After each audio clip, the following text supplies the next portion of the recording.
할렐루야.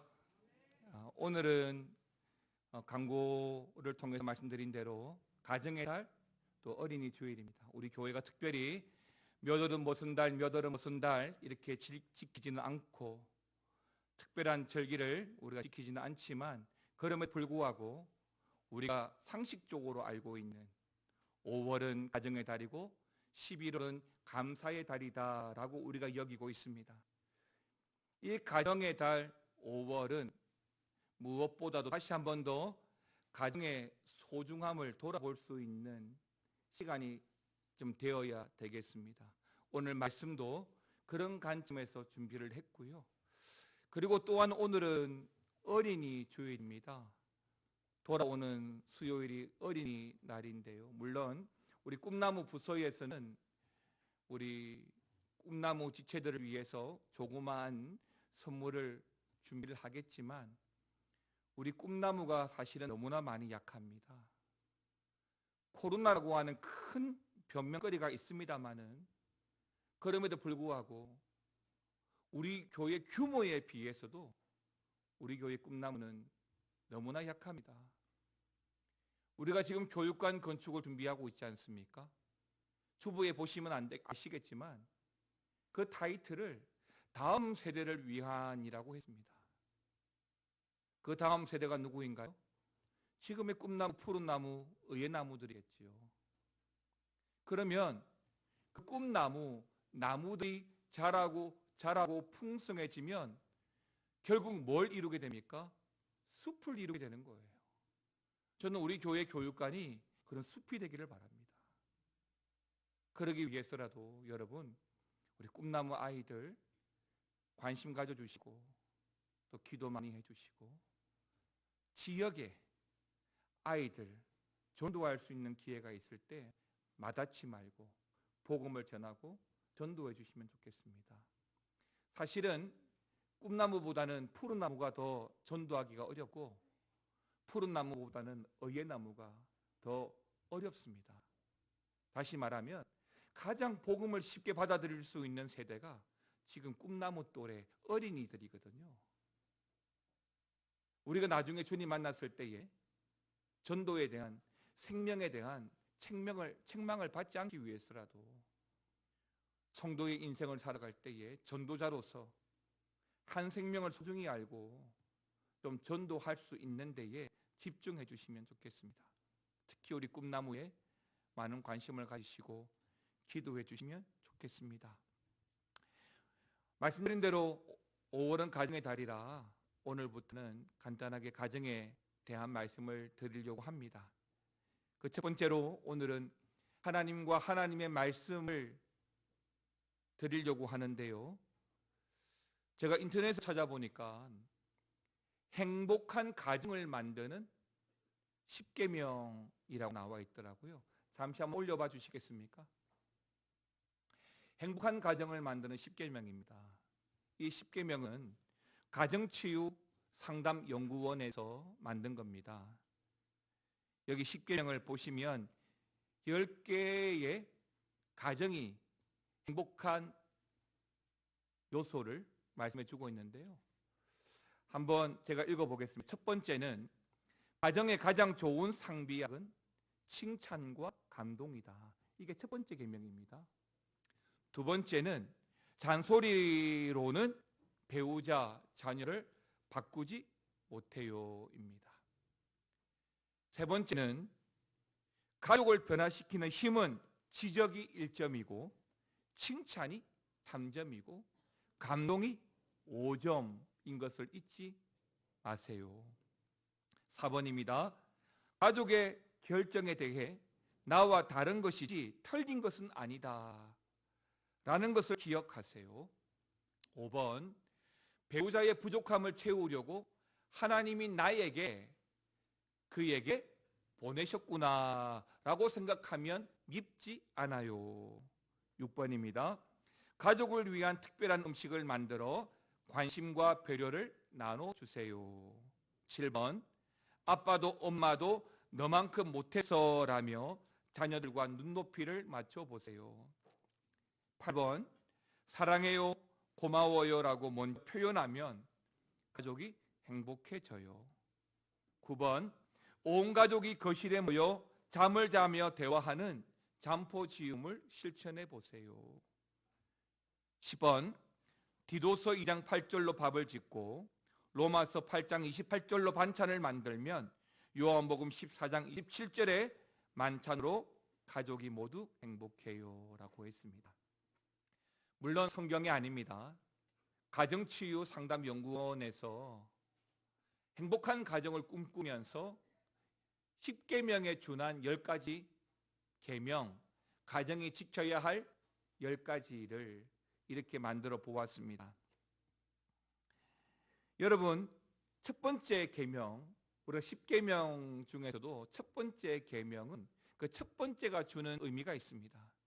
무거운 의미가 있고 또 강조된 부분이 있습니다. 나 외에 다른 신을 섬기지 말라고 하셨던 하나님의 그 엄숙한 그 계명을 기억한다면 이 행복한 가정을 위한 첫 번째 계명 역시도 모든 계명을 대표하고 하나님과 우리의 관계에 첫 번째 지켜야 될 계명이라고 한다면 행복한 가정을 지키기 위한 그 첫 번째의 계명이 가정의 가장 좋은 상비약은 칭찬과 감동입니다라고 하는 것을 잊어서는 안 된다는 것입니다.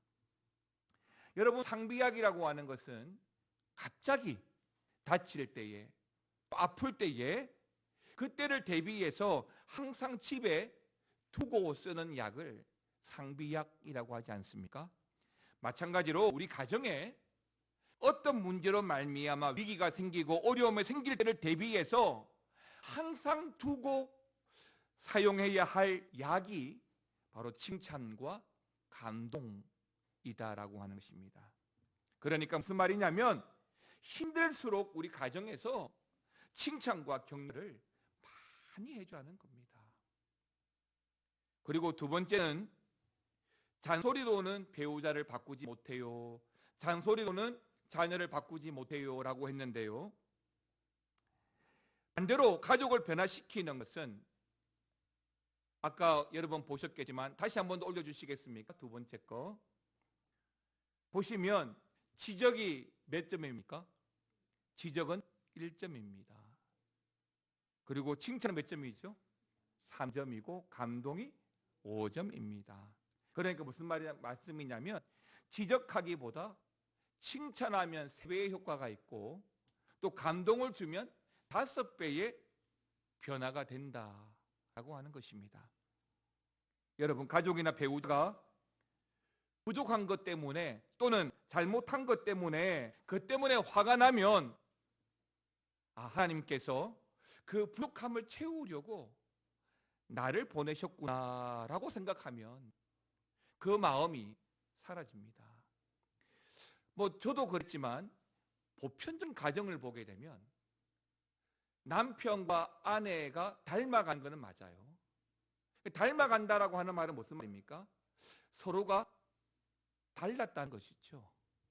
식성도 다르고 생각도 다르고 살아가는 패턴도 다릅니다. 그래서 결혼을 하게 되면 부부가 되고 같이 살잖아요. 그럼 같은 밥을 먹고 같은 집에서 잠을 자고 집안에 같은 문제거리를 함께 안고 살아가다 보면 살아가는 패턴이, 생각이, 식성이, 심지어 외모도 닮아가는 것 같아요. 그런데 가만히 보면 남편과 아내의 성격이 대부분은, 통계가 아닙니다, 대부분은 같지 않은 것 같아요. 그래서 맞는 것 같아요. 오히려 성격이 같은 분보다 다른 분들이 서로 상호 보완이 되는 것 같아요. 그래서 내 기준이 있고 아내 기준이 있겠지만 내 기준으로 볼 때 아내가 남편이 참 부족하고 못하면 때로는 그 때문에 화가 나더라도 그 순간에 어떻게 생각하라고요? 이걸 해결하라고, 이 부분을 채워주라고 나를 보내줬구나. 하나님이 나를 남편 되게 하고 나를 아내 되게 했구나. 그렇게 생각하라는 겁니다. 그렇게. 저도 늘 그렇게 생각하고 살았습니다. 나는 바보 온달이구나. 집사람 만나서 온달 장군이 됐구나. 그런 생각을 가지고 사는 거죠. 그러면 가정이 행복해질 거라고 저는 믿습니다. 누구나 행복한 가정을 꿈꾸지 않습니까? 우리 교회도 연구표가 뭡니까? 건강한 교회, 행복한 성도예요. 교회가 건강하면, 복음이 충만하면, 복음으로 말미암아 교회가 건강하면 그 교회 안에 있는 성도와 가정도 행복해집니다. 왜요? 동일한 성령이 역사하거든요. 그러니까 건강하지 않을 수가 없고 행복하지 않을 수가 없는 거예요. 그래서 성도면 더더욱 하나님 허락하신 은혜가 행복인 줄 알고 행복한 가정을 만들어가고 싶은 꿈이 있습니다.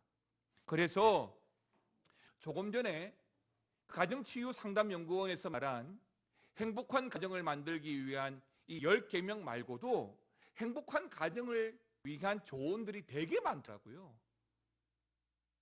곰곰이 살펴보니까 그 모든 것들을 살펴보니까 이런 결론이 나옵니다. 내가 바꾸려고 하지 마라. 내가 고쳐보려고 말할수록 손대면 손댈수록 더 망가진다. 그리고 너는 그저 있는 그대로 받아들여라. 끝까지 믿어줘라. 끝까지 격려해줘라. 그렇게 말하는 것 같습니다. 즉 남편을, 아내를, 자식을, 부모를 내가 원하는 대로, 내가 생각하는 대로 바꾸려고 뜯어고치려고 하지 마라. 대신에 있는 그대로 받아줘라. 내가 상대방의 자식에게, 남편에게, 아내에게 맞춰보라 라고 하는 것입니다. 그리고 그 맞춰줌을 통해서 서로가 변화되어져 가는 것을 믿어주고 기다리라라고 하는 것입니다. 여러분, 사람은요 힘이 있어요. 그 힘을 우리가 다른 말로 표현하면 영향력이라고 합니다. 누구나에게나 이 영향력이 있습니다. 그러니까 남편하고 살고 아내하고 살면 남편이 주는 그 영향력 때문에, 아내가 주는 그 영향력 때문에 동화가 돼요. 자녀들은 더 말할 것도 없겠죠. 부모가 주는 그 영향력 때문에 자녀의 삶이 순간순간 많이 바뀌어질 거예요. 그렇게 되면 좋을 수도 있지만 또 혼란이 생길 수도 있는 거잖아요. 그래서 건강한 가족은, 행복한 가족은 서로를 믿어주고 지지해주고 인정해준다는 겁니다. 기다려주라고 하는 것입니다. 여러분, 왜 지적이 필요 없겠습니까? 왜 책망이 필요 없겠습니까? 그러나 더 많이 필요한 것은 격려와 칭찬이다, 감동이다라고 하는 거예요. 지적을 할 수 있지만 칭찬을 더 많이 해줘라는 거예요.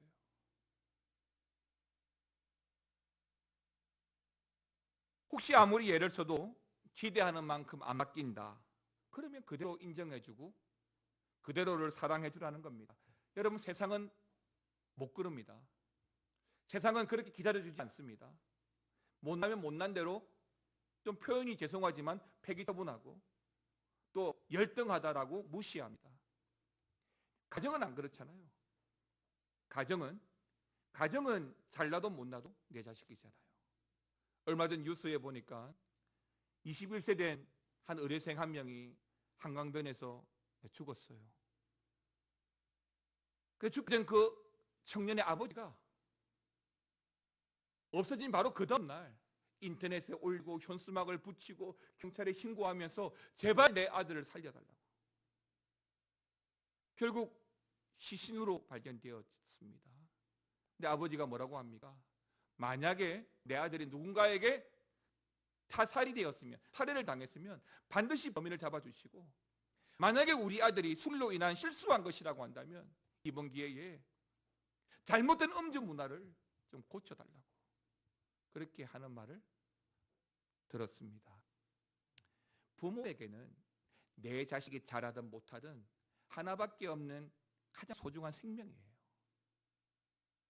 때문에 부모가 기대하고 생각하는 방향이 있지만 그대로를 사랑해 주는 게 첫 번째 부모의 역할입니다. 이건 첫 번째 역할이에요. 두 번째, 세 번째 또 있는 거예요. 첫 번째 역할은 그대로 인정해주고 사랑해주는 게 첫 번째 역할이에요. 이 역할은 하나님이 우리에게 그러셨어요. 있는 그대로를 우리를 사랑해 주셨어요. 있는 그대로를 받아주셨어요. 창녀를 죄 있다 책망하지 않고 그냥 그대로를 받아주십니다. 그냥 그대로. 때문에 우리 역시도 그런 가정의 보호자가 되고 저는 부모가 되어야 된다 생각해요. 내 가족이라도 서로의 인생이 다릅니다. 서로의 길이 달라요. 그래서 좌지우지하기가 쉽지 않은 겁니다. 제가 잘 아는 어느 목사님의 아는 분이 있는데요. 이분은 자수성가 하신 분이라고 합니다. 가난한 가정에서 혼자 힘으로 돈을 벌어가지고 야간 대학을 다녔고 번듯한 직장에 들어가서 이제는 임원까지 되신 분입니다. 정말로 열심히 살아오신 것이죠. 그런데 이 아버지는 늘 자신의 아들에게는 불만이었다고 합니다. 아버지만큼 못하는 거예요. 아들에게는 너는 이렇게 공부해라, 이런 대학에 들어가라, 이런 회사에 취직해라 계속 말하고 조언을 합니다. 그런데 아들이 하고 싶은 공부, 들어가고 싶은 회사는 영 다른 것이었죠. 그래서 아버지는 이렇게 말합니다. 아버지는 어려운 형편 중에도 여기까지 왔는데 아들은 좋은 형편을 주었는데도 제대로 못한다라고 여기는 것입니다. 그런데 그 목사님은 그 아버지의 아들이 참 마음에 들더라는 거예요. 그래서 제가 왜 그러냐 그랬더니 아버지가 원하는 길은 아니지만 그래도 이 아들이 빗나가지 않고 자신이 원하는 길을 묵묵히 찾아가고 있더라는 것이에요. 목사님이 볼 때는 그 아버지가 그 아들을 가만히 내버려 두는 게 이 아들이 훨씬 빠르게 더 좋아질 것이라고 생각이 들더라고 합니다. 그런데 여러분 생각해 보십시오. 이 아버지의 조언이 틀렸습니까? 아닙니다. 아버지의 말은 틀리지 않았습니다. 다 맞는 말이고 구구절절히 옳은 말입니다. 인생을 더 살아보았기 때문에 아는 겁니다. 저의 둘째 아들이 핸드폰 저의 전화번호를 뭐라고 저장해 놓았는지 아십니까? 잔소리 대왕이랍니다. 제가 전화를 하면 우리 아들 핸드폰에 잔소리 대왕이라고 뜨는 거예요. 제가 잔소리를 좀 많이 합니다. 뭐 혼자가 되다 보니까 안 해도 되는 잔소리를 계속 합니다. 또 평상시 못 보던 것들을 지금 보게 되니까 자꾸 말하게 되는 거예요. 그게 잔소리라는 거예요. 그럼 우리 아들이 저보고 잔소리 좀 하지 마라고 하면 저는 그렇게 말합니다. 이게 잔소리야? 이게 잔소리야? 라고 말합니다. 또 잔소리 하는 거죠.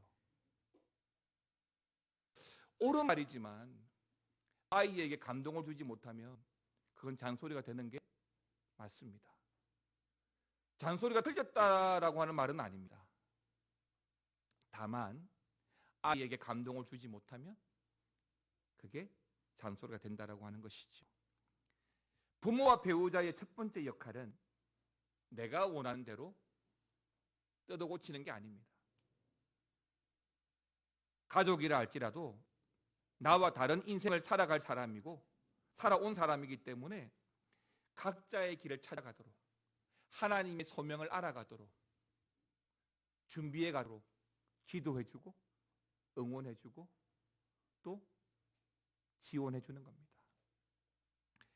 자, 때문에 여기서 금방 말씀드린 이런 가정의 가장 기본적인 조건들을 전제로 하고 우리 가정이 믿음의 가정으로서 행복한 가정이 되기 위해서 알아야 할 것, 오늘 한 가지만 말씀을 드리는데요, 바로 하나님과 하나님의 말씀입니다.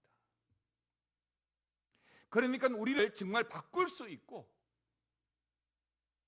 정말 손을 댈 수 있는 분이 있다면 하나님 한 분뿐입니다. 그러므로 내가 바꾸려고 하는 게 아니라 하나님이 바꾸시도록 해야 합니다. 성경을 보면 이런 말씀에 참 모델이 되는, 참 잘하는 한 가족이 있습니다. 그 가정이 바로 오늘 본문에 나오는 디모데의 가정입니다. 여러분, 디모데후서 3장 15절 말씀 같이 한번 보실까요? 디모데후서 3장 15절 말씀을 같이 한번 읽어보겠습니다. 또 어려서부터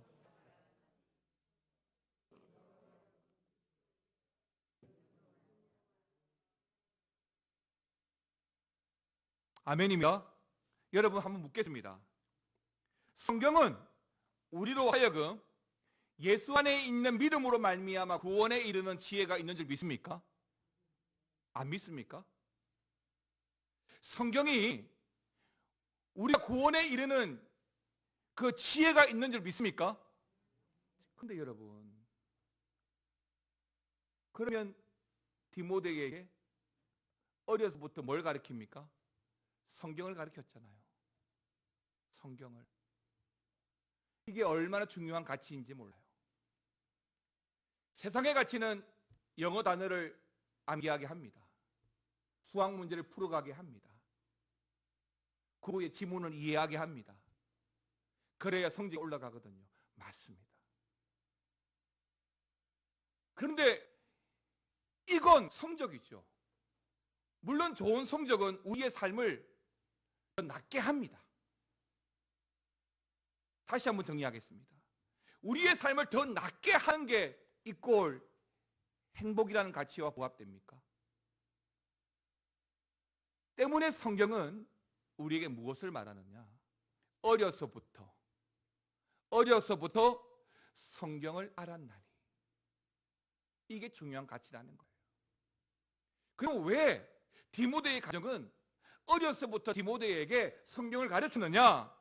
이 성경이 바로 우리로 하여금 예수 그리스도 안에 있는 믿음으로 말미암아 구원에 이르는 지혜에 이르게 하기 때문이라는 겁니다.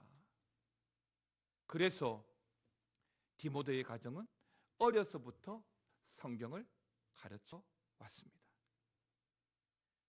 여러분, 디모데는요, 외할머니와 어머니로부터 그렇게 어려서부터 성경을 배워왔습니다. 그리고 성경은 이 디모데가 어려서부터 배운 성경 말씀으로 말미암아 구원에 이르게 하였다라고 했습니다. 조금 전 읽었던 3장 15절 말씀에 보게 되면 구원에 이르는 지혜가 있다라고 했는데, 여기서 말하는 이 구원은 천국에 가는 구원을 말하는 것이 아닙니다. 일상 속에서의 구원을 말하는 겁니다. 다시 말하면 성화를 말하는 거죠. 여러분, 제가 여러분들에게 구원의 9가지 서정에 대해서 여러분들에게 말씀을 드린 적이 있습니다. 기억나십니까? 소명, 중생, 회개, 신앙, 칭의, 수양, 그 다음 뭐예요? 눈치껏 이야기하세요. 그 다음 뭐예요? 성화예요. 너무 잘하시네. 우리 거사회 회장님. 너무 잘하셨어요. 그게 성화예요. 성화는 잘 보세요.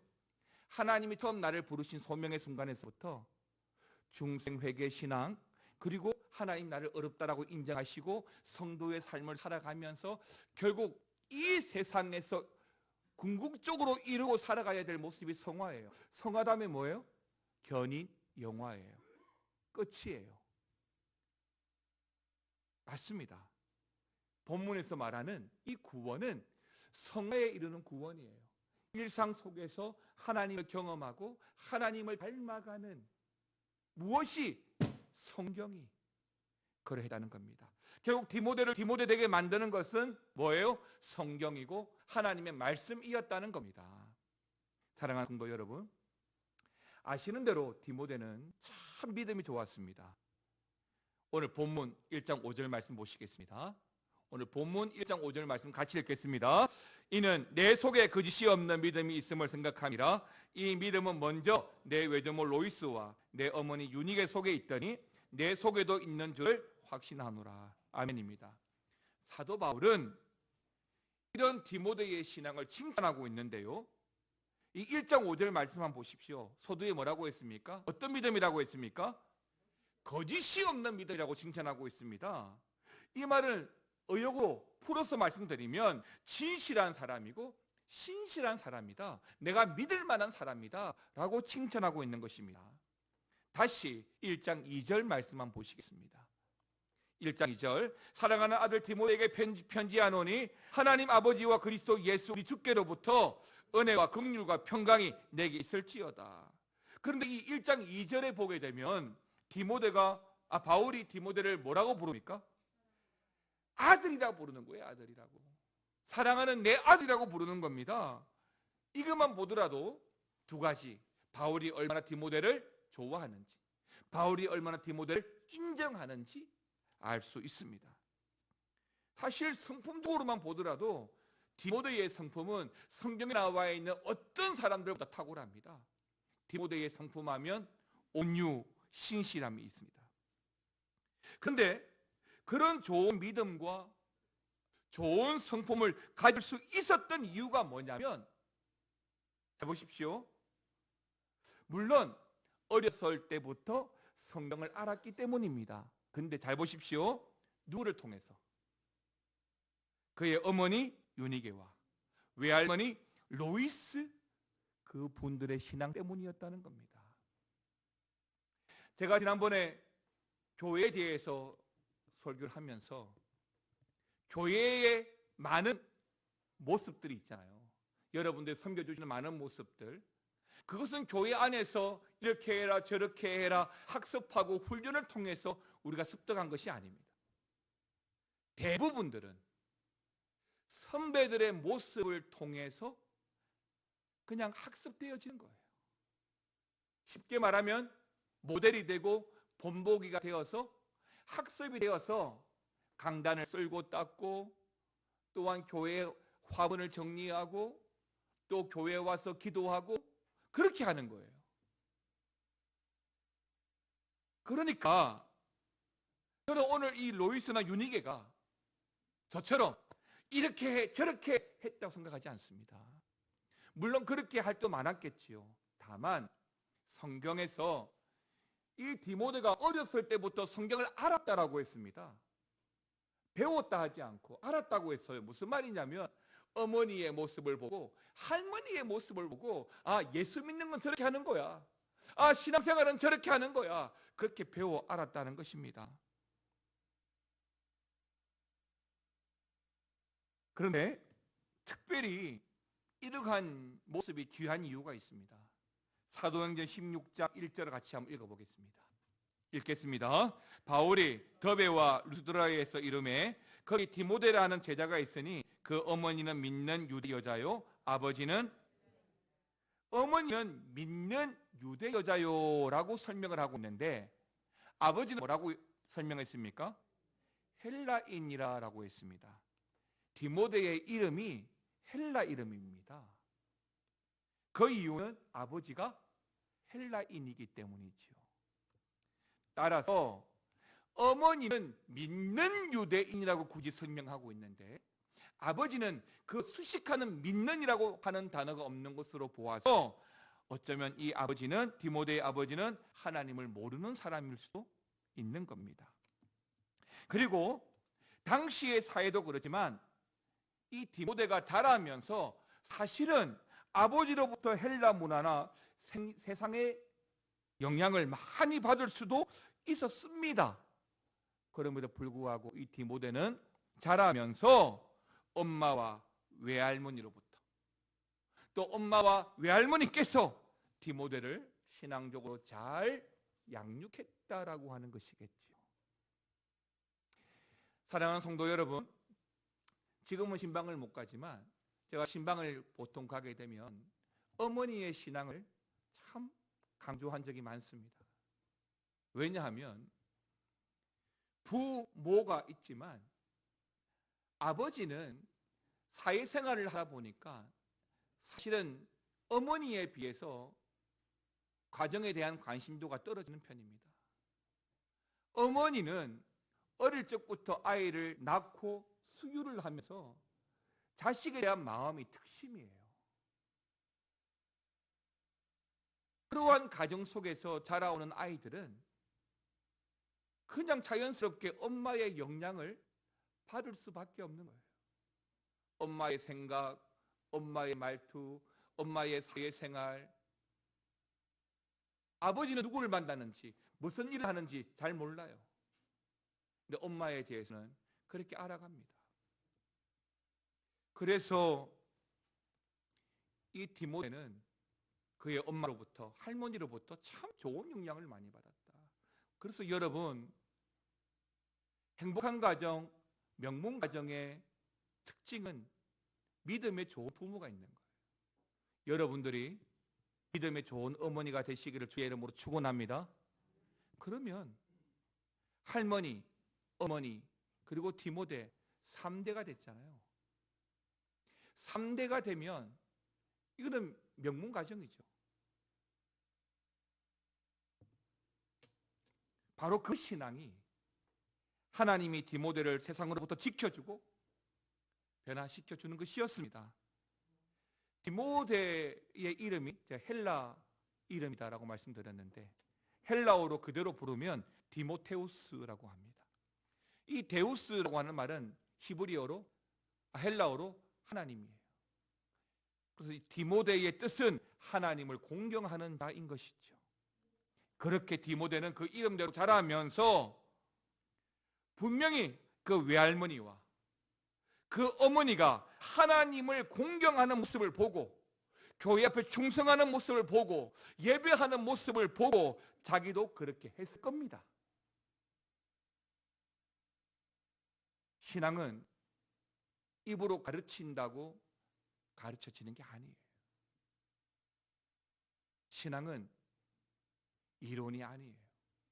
사실 신앙은 체험이거든요. 우리가 하나님을 경험해야 되거든요. 하나님 살아계심을 체험해야 되거든요.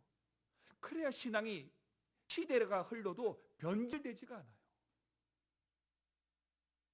체험하지 않고 학습을 통해서 하나님을 알 수 있어요. 그거는 이해하는 거예요. 미션 스쿨이 많이 있습니다. 신일 고등학교도 있고 영훈 고등학교도 있고 기독교 학교들이에요. 학교에는 교목들이 있어요. 제 후배 중에도 부산에 교목이 있습니다. 이 교목의 역할, 미션 스쿨의 역할은 학업과 복음을 동시에 전하는 역할입니다. 그 안에서 많은 아이들이 예수 믿고 심지어 세례도 받습니다. 그런데요, 수업 시간에 종교 수업이 있어서 기독교에 대한 교리를 배우고 성경을 배우고 성적을 얻기 위해서 열심히 공부는 하지만 그게 신앙으로 자리 잡지는 않는다라고 하는 거예요. 아버지가 목사고 장로라 하더라도 자녀들이 하나님을 체험하지 못하면 신앙생활은 어려워지고 힘들어질 수밖에 없는 거예요. 그런데 그 자녀들이 하나님을 알아갈 수 있는 방법 중에 하나가 뭐냐면 부모가 보여주는 거룩한 영향력이라는 거예요. 어떻게 예수 믿는지, 어떻게 교회를 섬기고 성도를 섬기는지, 그런 한 면 한 면들이 영향이라는 거예요. 영향이.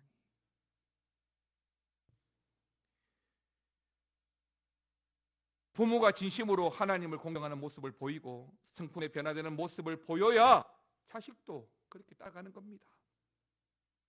자식은 부모의 말을 보고 바뀌는 것이 아니라 부모의 삶을 보고 바뀌는 것이기 때문입니다. 전에도 말씀드렸지만 저도 자식을 키워보니까 이건 하지 말아야지, 이건 닮지 말아야지 라고 제가 억지로 감추고 있던 것들인데 어느 순간 자식들도 그렇게 하더라고요. 행복한 가정, 건강한 가정, 복된 가정, 무엇보다도 신앙적으로 만드는 게 쉽지가 않습니다. 내가 노력하고 내가 힘을 쓴다고 되는 게 아닙니다. 대신에 우리 하나님이 하셔야 합니다. 하나님의 거룩한 통치가 우리 가정에 임해야 합니다. 그러기 위해서 여러분 칭찬 많이 해주십시오. 격려 많이 해주십시오. 잘했다. 몇 번 본 적이 있는데 TV에 금쪽 같은 내 새끼라는 프로가 있더라고요. 그걸 보면서 한 번씩 깨닫는 것이 있습니다. 저렇게 해야 되는데 내가 참 못해줬구나. 그런 생각이 참 많이 듭니다. 그리고 그 다음으로 하나님께 맡기십시오. 그러기 위해서 여러분들의 신앙의 모델이 되십시오.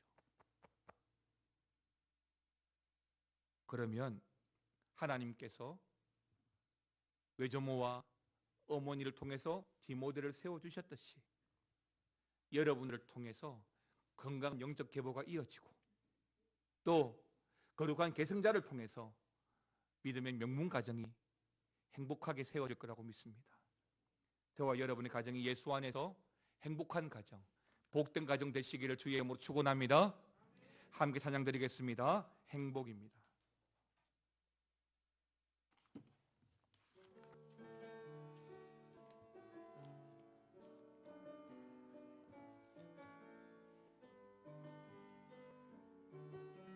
화려하지 않아